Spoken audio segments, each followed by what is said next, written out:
सबसे महत्वपूर्ण निर्णय राज्य में शिक्षा बहाली की और नियुक्ति की नियमावली का निर्णय मंत्रिपरिषद ने आज लिया है।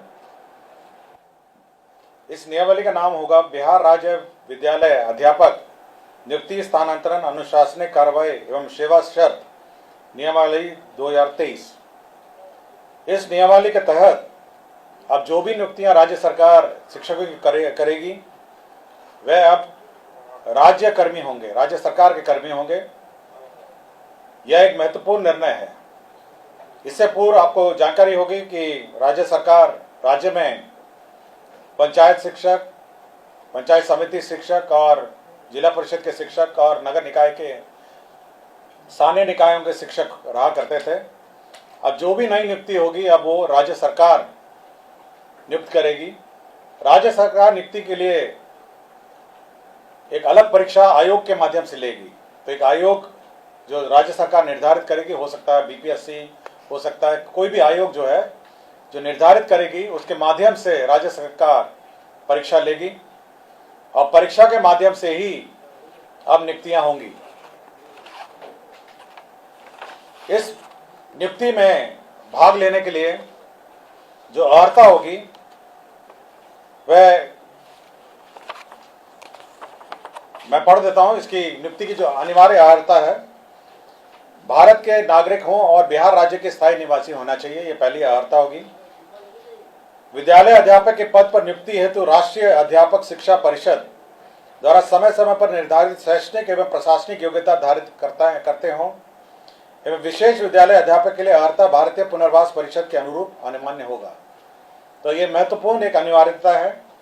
राज्य सरकार एवं केंद्र सरकार द्वारा समय समय पर आहूत शिक्षा पात्रता परीक्षा में उत्तीर्ण हो, परंतु वर्ष 2012 से पूर्व नियुक्त एवं कार्यरत शिक्षक जो दक्षता परीक्षा उत्तीर्ण होंगे के लिए शिक्षक पात्रता परीक्षा में उत्तीर्ण अनिवार्य नहीं होगा। विषय विशेष के लिए अलग से विशेष अर्हता का निर्धारण विभाग द्वारा समय समय पर किया जाएगा। तो ये बिल्कुल स्पष्ट होगा कि पहले तो आपकी जो परीक्षा होगी, जो क्वालिफाइंग एग्जाम है, जो राज्य सरकार और केंद्र सरकार के लिए पहले ली जाती थी, उसके क्वालिफाई करने के बाद ही आप सरकार द्वारा जो कमीशन के माध्यम से परीक्षा होगी उसमें आप बैठ पाएंगे। तो पहला एक एग्जाम जो सभी ने लिखा है, चाहे वो टीईटी हो और अन्य जो शिक्षा परीक्षाएं हैं, उसको क्वालिफाई करने के बाद आप राज्य सरकार के कमीशन द्वारा जो सरकार जो कमीशन निर्धारित करेगी उसके माध्यम से जो परीक्षा ली जाएगी तो बहाली उसके माध्यम से होगी। इसमें न्यूनतम आयु निर्धारित है 21 साल और अधिकतम आयु सरकार द्वारा निर्धारित की जाएगी। जो सरकारी नौकरी में अधिकतम आयु है वह होगी, लेकिन जो 10 साल की नियुक्ति वर्ष का जो छूट होगा, इस नियमावली के प्रवृत्त होने के पश्चात नियुक्ति के प्रथम संव्यवहार में अधिकतम आयु सीमा में 10 वर्ष की छूट दे होगी।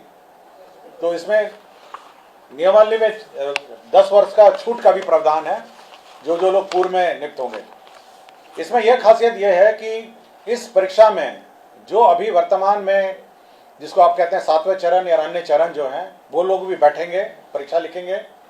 और साथ ही साथ जो अभी तक जो शिक्षक नियुक्ति जो गैर सरकारी शिक्षक हैं, जो सरकार के जो नगर निकाय और पंचायत स्तरीय और स्थानीय निकाय के शिक्षक हैं, वह भी इसमें बैठ पाएंगे। तो सभी प्रकार के शिक्षक जो हैं, जो अर्हता रखते हैं, वह बैठ पाएंगे। और इस नियमावली के माध्यम से अगर अर्हता रखते होंगे तो कमीशन द्वारा जो परीक्षा ली जाएगी उसमें बैठेंगे।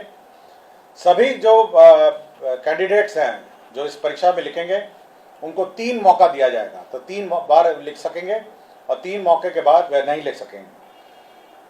जहां तक रिजर्वेशन की बात है, सारा राज्य सरकार द्वारा निर्धारित आरक्षण रोस्टर का पालन किया जाएगा। और लेकिन साथ ही साथ जो आरक्षण है प्राथमिक एवं मध्य विद्यालय के मूल कोटि एवं स्थानक कोटि के विद्यालय प्रधानाध्यापक के पद पर प्रत्येक विषय में न्यूनतम 50% महिला अभ्यर्थियों की नियुक्ति की जाएगी। जो वर्तमान में शिक्षा में जो आरक्षण लागू है वह यथावत रहेगा, किंतु अन्य जो महिलाओं को छोड़ के अन्य जो राज्य सरकार का जो आरक्षण का नियम है वह लागू होगा। इसके साथ साथ अब सरकार के जो कानून हैं, सरकार के जो नियम हैं, सरकार का जो पेंशन है, सरकार का जो निर्धारित एनपीएस पेंशन है, ये सब लागू होगा। सरकार के जो आचरण है वो लागू होगा।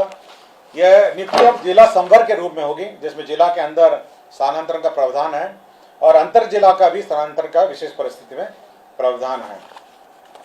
संपुष्टि, सेवा संपुष्टि भी उसी अनुसार है, शिकायत अपील भी उसी अनुसार है। और कैबिनेट ने यह निर्णय लिया है कि अब अन्य किसी प्रकार से शिक्षा की नियुक्ति नहीं की जाएगी, शिक्षक की नियुक्ति नहीं की जाएगी।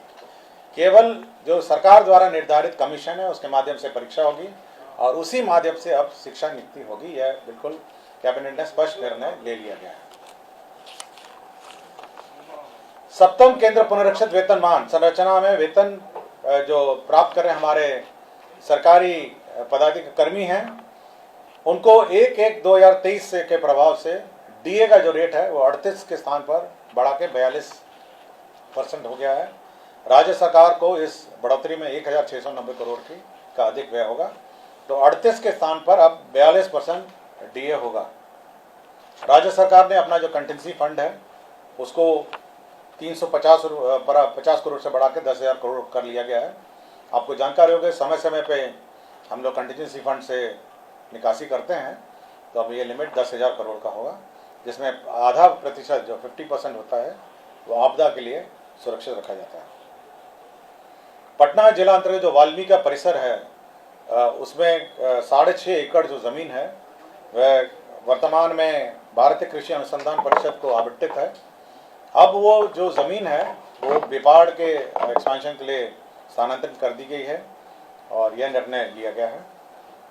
और बिहार पुलिस में ईआरएसएस का जो सिस्टम लागू है उसमें जो अंडरग्राउंड केबल नेटवर्क है उसमें जो शुल्क, राइट ऑफ वे शुल्क दिया जाता है ईआरएसएस पुलिस मुख्यालय और अन्य स्थान के लिए, ईआरएसएस के योजना के लिए, तो यह शुल्क, राइट ऑफ वे का शुल्क माफ़ हो गया है।